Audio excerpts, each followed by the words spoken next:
রাজনৈতিক দলের বিচারে সুপারিশ করতে পারবেন ট্রাইব্যুনাল, খসড়া অনুমোদন দিয়েছে উপদেষ্টা পরিষদ। 15 বছর পর সেনাকুঞ্জে যাচ্ছেন খালেদা জিয়া, সরিয়ে দেয়া হলো আইজিপি ও ডিএমপি কমিশনারকে। এবং ঢাকা ও সিটি কলেজ শিক্ষার্থীদের সংঘর্ষ, সায়েন্স ল্যাব রণক্ষেত্র, ব্যাটারি চালিত রিকশা চালকদের সড়ক অবরোধ, সংঘর্ষে 2 পুলিশ আহত। অভিনন্দন, ভোরের পাতা প্রাইম নিউজের সাথে আছি মৌমিতা মৌ। শুনছিলেন সংবাদ শিরোনাম, এবার বিস্তারিত। গণহত্যা সহ মানবতা বিরোধী অপরাধের মামলার বিচারের জন্য আন্তর্জাতিক অপরাধ ট্রাইব্যুনাল সংশোধন অধ্যাদেশের খসড়া অনুমোদন দিয়েছে উপদেষ্টা পরিষদ। এই অধ্যাদেশ জারি হলে মানবতা বিরোধী অপরাধে জড়িত রাজনৈতিক দলের বিচারে সুপারিশ করতে পারবে ট্রাইব্যুনাল। বুধবার সচিবালয় উপদেষ্টা পরিষদের বৈঠকে অধ্যাদেশের এই খসড়াটি অনুমোদন দেওয়া হয়। খসড়ায় বলা হয়েছে, অপরাধ সংগঠনের দায়ে রাজনৈতিক দলকে সরাসরি শাস্তি প্রদানের ক্ষমতা আন্তর্জাতিক অপরাধ ট্রাইব্যুনালকে দেয়া হচ্ছে না। তবে ট্রাইব্যুনাল চাইলে প্রয়োজনীয় শাস্তিমূলক ব্যবস্থা গ্রহণের জন্য সংশ্লিষ্ট কর্তৃপক্ষের কাছে সুপারিশ করতে পারবেন। নির্বাচনী আইন প্রয়োগের পুরোপুরি ক্ষমতা চায় নির্বাচন কমিশন। নির্বাচনের সময় ইসি কর্মকর্তারা যেন বাধাগ্রস্ত না হন এবং কেউ যেন হস্তক্ষেপ করতে না পারেন, সেই সুপারিশ করা হয়েছে। বুধবার রাজধানীর আগারগাঁওয়ের নির্বাচন ভবনে নির্বাচনী ব্যবস্থা সংস্কার কমিশনের সঙ্গে মতবিনিময়কালে এই প্রস্তাব দিয়েছে নির্বাচন কমিশন সচিব শফিউল আজিমের নেতৃত্বাধীন প্রতিনিধি দল। রাজধানীর সায়েন্স ল্যাব মোড় এলাকায় ঢাকা কলেজ ও সিটি কলেজের শিক্ষার্থীদের মধ্যে দফায় দফায় সংঘর্ষ হয়েছে।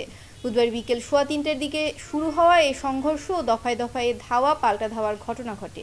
এতে বেশ কয়েকজন আহত হয়েছেন। জানা গেছে, শিক্ষার্থীদের আন্দোলনে কয়েকদিন বন্ধ থাকার পর বুধবার থেকে সিটি কলেজ ক্লাস শুরু হয়েছে।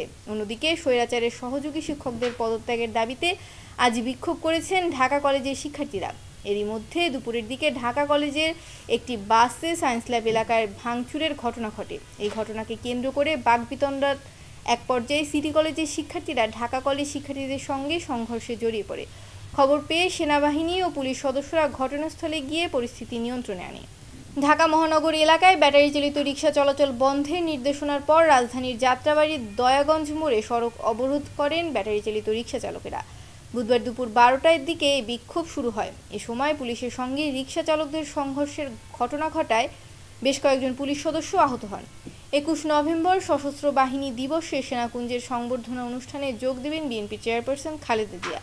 আগামীকাল বৃহস্পতিবার বিকেল 3:30টায় সেনাকুঞ্জের উদ্দেশ্যে গুলশানের বাসা থেকে বের হবেন বিএনপি চেয়ারপারসন। বুধবার বিএনপি চেয়ারপারসনের একান্ত সচিব এবিএম আব্দুস সাত্তার এ তথ্য নিশ্চিত করেছেন। 2018 সালের পর এই প্রথম খালেদা জিয়া প্রকাশ্যে কোনো কর্মসূচিতে অংশগ্রহণ করবেন। এর আগে 2018 সালের 5 ফেব্রুয়ারি সবশেষ সিলেট সফর করেন তিনি। সেনাকুঞ্জে অনুষ্ঠানে যোগ দেওয়ার জন্য গতকাল রাতে বিএনপি চেয়ারপারসন খালেদা জিয়াকে আমন্ত্রণ জানায় প্রধান উপদেষ্টার কার্যালয়ের সশস্ত্র বাহিনী বিভাগ। খালেদা জিয়ার পাশাপাশি 2009 সালের পর এবারই প্রথম বিএনপির ভারপ্রাপ্ত চেয়ারম্যান তারেক রহমানকে অনুষ্ঠানে আমন্ত্রণ জানানো হয়েছে। পুলিশ মহাপরিদর্শক মইনুল হাসান ও ঢাকা মহানগর পুলিশের কমিশনার মোহাম্মদ মাইনুল হাসানকে তাদের পদ থেকে সরিয়ে দেওয়া হয়েছে। পুলিশের নতুন মহাপরিদর্শক হিসেবে নিয়োগ পেয়েছেন বাহারুল আলম। এছাড়া ঢাকা মহানগর পুলিশ কমিশনার পদে শেখ সাজ্জাদ আলীকে নিয়োগ দেওয়া হয়েছে। বুধবার বিকেলে স্বরাষ্ট্র মন্ত্রণালয়ের এক প্রজ্ঞাপনে এই নিয়োগের কথা জানানো হয়। এবার আন্তর্জাতিক সংবাদ।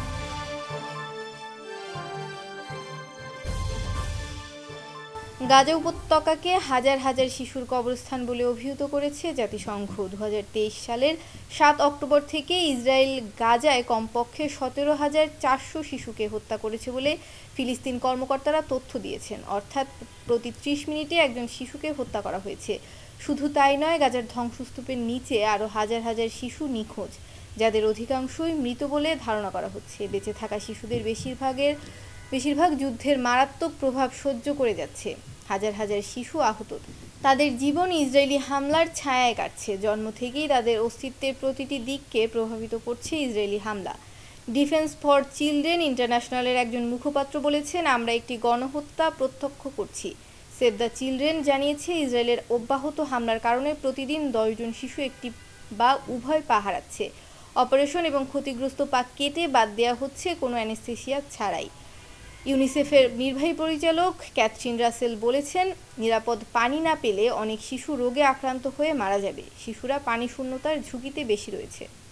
এবার বিনোদনের সংবাদ।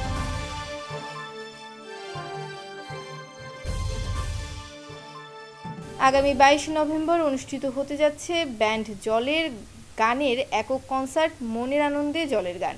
কারওয়ান বাজারে ঢাকা ট্রেড সেন্টারের ১৬ তলায় অ্যাটেনশন নেটওয়ার্কে সন্ধ্যা ৬টায় শুরু হবে এই আয়োজন। টানা ২ ঘণ্টা গাইবেন জলের গানের শিল্পীরা। আয়োজক প্রতিষ্ঠান নূর ইভেন্টসের কর্ণধার সুমি নূর জানান, আমরা এই শহরে গান ও কবিতার নানা নিয়মিত আয়োজনের মাধ্যমে সবার মনের ক্ষুধা মেটাতে চাই। মনের আনন্দে জলের গান সেই প্রয়াসের একটি অংশ। এবার খেলাধুলার সংবাদ। আগামী ফেব্রুয়ারিতে পাকিস্তানের চ্যাম্পিয়ন্স ট্রফির আসর বসবে। ভারত এই আসরে খেলতে যাবে না। আইসিসির মাধ্যমে পিসিবিকে বিষয়টি জানিয়ে দিয়েছে ভারতের ক্রিকেট বোর্ড। কারণ হিসেবে উল্লেখ করেছে সরকারের অনুমতি মেলেনি। এবার পাকিস্তানে অনুষ্ঠেয় টি-20 ব্লাইন্ড ক্রিকেট বিশ্বকাপ থেকে নাম প্রত্যাহার করে নিয়েছে ভারত।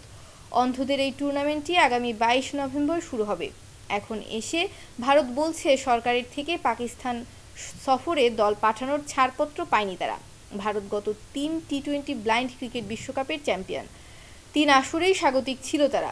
প্রথম দুবার পাকিস্তানকে এবং শেষবার বাংলাদেশকে হারিয়ে চ্যাম্পিয়ন হয়েছে ভারত।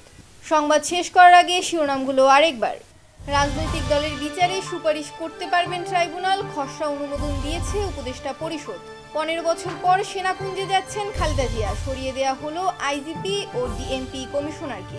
এবং ঢাকা ও সিটি কলেজ শিক্ষার্থীদের সংঘর্ষ, সায়েন্স ল্যাব রণক্ষেত্র, ব্যাটারি চালিত রিকশা চালকদের সড়ক অবরোধ, সংঘর্ষে 2 পুলিশ আহত।